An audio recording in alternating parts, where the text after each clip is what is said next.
প্রিয় বন্ধুগণ, আমার প্রিয় শ্রোতা মণ্ডলী, আমার প্রিয় বিদ্যার্থী মণ্ডলী, আমার প্রিয় বিদ্যার্থী ভাই বোন, ছেলেমেয়েরা,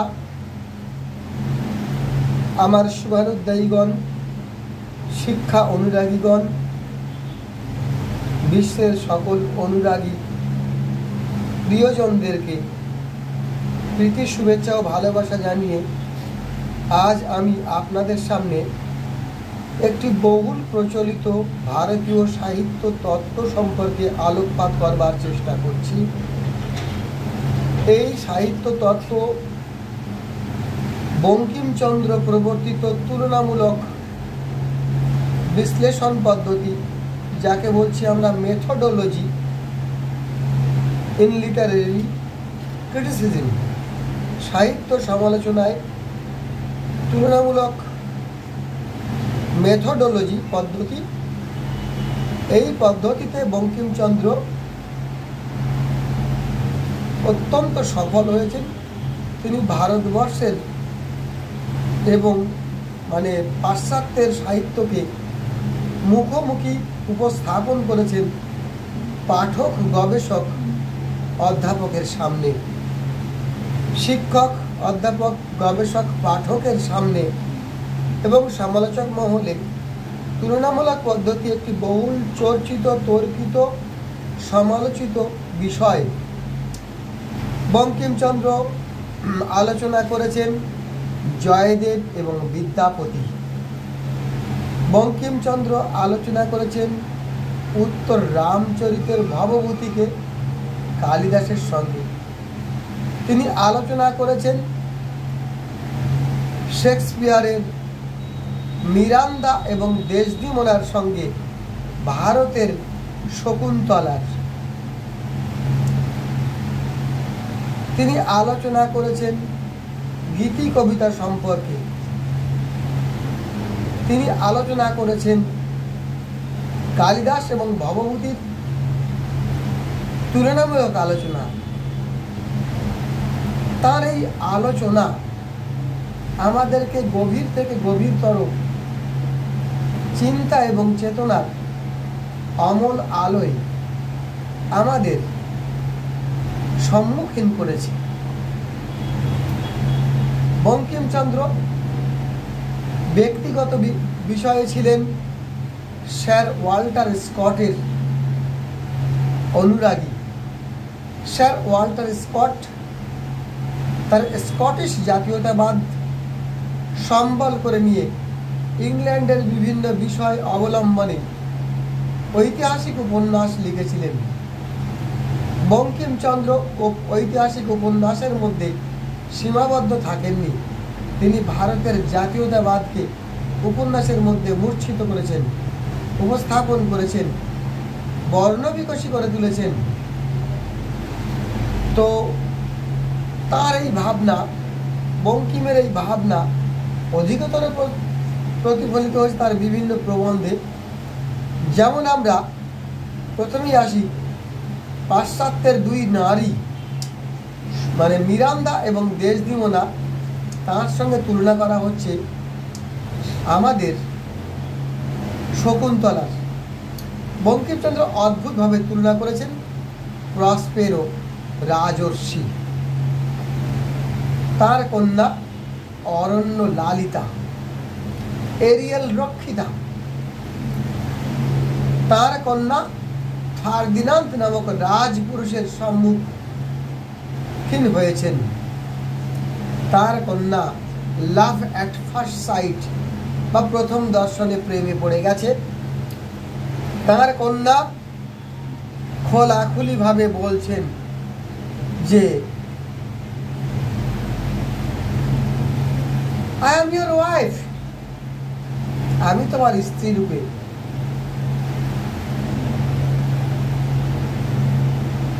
ইউ মে অ্যাকসেপ্ট মি। এইরকম একটা খোলাখুলি প্রস্তাব তিনি যেন দিতে পেরেছেন।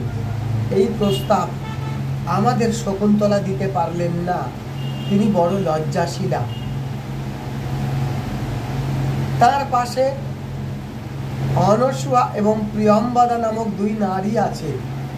সখীদের কাছেও তিনি খোলাখুলি বলছেন না, সেখানেও লজ্জার সঙ্গে ধীরে ধীরে পুষ্প যেমন কুঁড়ি থেকে ক্রমশ প্রস্ফুটিত পুষ্পে রূপান্তরিত হয়, তেমনি তার লজ্জা ভেঙে ধীরে ধীরে তার যুবতী নারীর রূপটা যেন খুলে খুলে আসছে।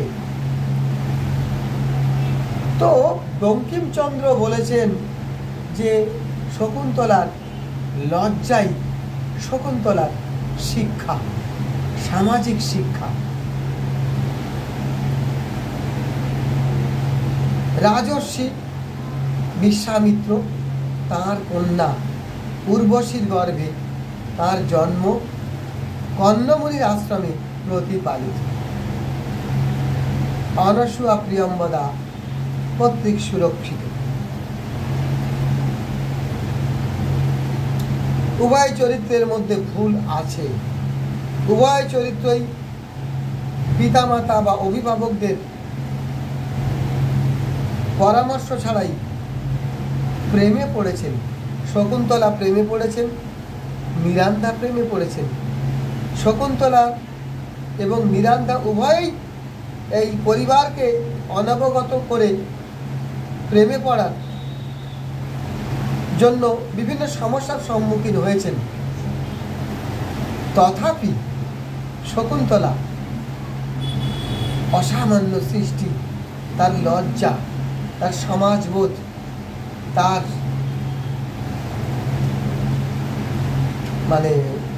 শিষ্টাচার অদ্ভুতভাবে সনাতন সংস্কৃতি এবং ভারতীয় সভ্যতাকে উজ্জ্বলভাবে স্থাপিত করেছে।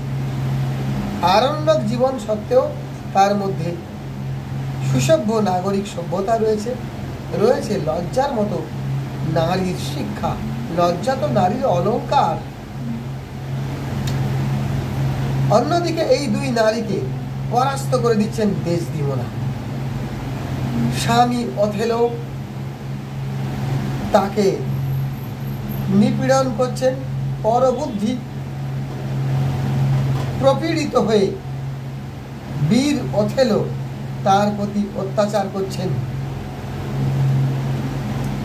সমস্ত অত্যাচারকে ভালোবাসার প্রতিদান হিসাবে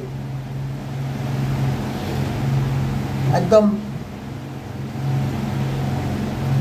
নির্ভেজাল প্রেম, অকপট প্রেমের সঙ্গে তা স্বীকার করে যাচ্ছেন। অথেলো যখন বলেছিলেন, I am the move of farthest east, আমি মোর, আমি প্রাচ্য দেশের এক মোর, মোর বরক্কর মোর। সেই ক্ষেত্রে দেশদিমনা জানিয়েছিল যেন অথেলোর জন্য সে প্রাণপাত করতে রাজি। অথেলো শুধুমাত্র তার ভালোবাসা, তার প্রেম, সত্যিকার প্রেম, এত ভালোবেসে অথেলোকে বিয়ে করেছিল। ইয়াগোর চক্রান্তে তার সুখের সংসার পুড়ে ছারখার হয়ে গেছে। অথেলো দেশদিমনাকে হত্যা করেছে। মৃত্যু শয্যায়ও কোনো রকম অভিযোগ, অভিশাপ কোনো কিছু দেয়নি। ভালোবাসার রূপ আগুনে পতঙ্গের মতো নিষ্পাপ মন নিয়ে দেশদিমনা মৃত্যুবরণ করেছে। তাই দেশদিমনার ভালোবাসা অত্যন্ত স্বর্গীয় ভালোবাসা, ত্রিলোকের সর্বশ্রেষ্ঠ এক মুখীন ভালোবাসা। এই ভালোবাসা আর কোথাও খুঁজে পাওয়া যায় না। দেশদিমনা প্রাচ্য পাশ্চাত্যের বিরোহী সর্বস্ব ত্যাগিনী নারীদের মধ্যে অসামান্য তার সতীত্ব, তার বন্ধুতা, তার স্বামীপ্রীতি, তার নির্মল ভালোবাসা, সেই মহৎ গুণের কাছে পৃথিবীবাসী মাথা নত করতে মাথা নত করতে বাধ্য। এবার উত্তর রামচরিতের ক্ষেত্রে কালিদাসের সঙ্গে যখন তার তুলনা হচ্ছে, সেই তুলনাতে দেখতে পাচ্ছি যে কালিদাসের মনোমোহিনী উপমা সর্বস্বতা রয়েছে, তার অনেক প্রকৃতিও বর্ণনা রয়েছে, কিন্তু নিসর্গ বন্দনা আছে ভবভূতিতেও, সেটা ভালো, উত্তম, কিন্তু কালিদাসের মতো মনোমোহিনী সৃষ্টি নয়। কালিদাস সর্বকালের সর্বশ্রেষ্ঠ সংস্কৃত সাহিত্যের সুপণ্ডিত কবি। আমরা জানি জয়দেব এবং বিদ্যাপতি, তাদের দুইজনের তুলনাতে জয়দেব সংস্কৃত সাহিত্য থেকে আসলেন, তা সত্ত্বেও তিনি আমাদেরকে মনের মণিকোঠাতে তার ক্লাসিক্যাল সায়েন্স বাংলায় অনুপ্রবেশ করে গেল তার আবেদনের জন্যে। তার বিশিষ্ট আবেদন ছিল, বিদ্যাপতিও এসেছেন, কিন্তু দুই কবির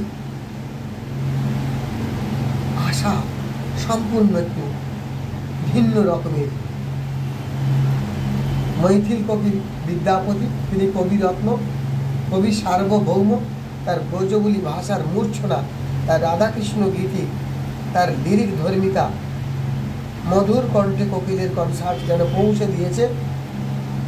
আবার জয়দেবের গীত গোবিন্দ নামের মাঝখানে সেখানে ঐশী ভাব রয়েছে, মানে ঐশ্বর্য ভাব, এবং মানে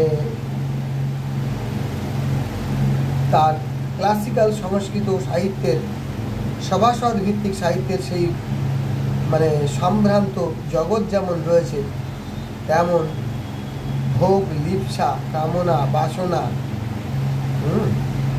তার সেই রতি সুখ সারে গতম বিসারে মদন মনোহর বেশম, এই যে মদন মনোহর বেশ সৌন্দর্য তন্ময়তা, সেটা একটা নতুনত্ব নয়, অসামান্য আবেদন। দুই কবি শ্রেষ্ঠ, তবে দুই দিক থেকে শ্রেষ্ঠ। এমনি করে তিনি যখন গীতি কবিতার কথা বলছেন, গীতের যে উদ্দেশ্য, যে কাব্যের সেই উদ্দেশ্য, তাহাই গীতি কাব্য। কত সহজ সরলভাবে লিরিক্যাল ব্যালাডের সংজ্ঞা দিলেন। গীতের যে উদ্দেশ্য, যে কাব্যের সেই উদ্দেশ্য, তাহাই গীতি কাব্য। বঙ্কিমচন্দ্রের মধ্যে এই সুন্দর সাহিত্য বোধ ছিল। বঙ্কিমচন্দ্রের প্রবন্ধগুলো অতীব উন্নত মানের, সে তো আর এখন আলোচনার বিষয় নয়।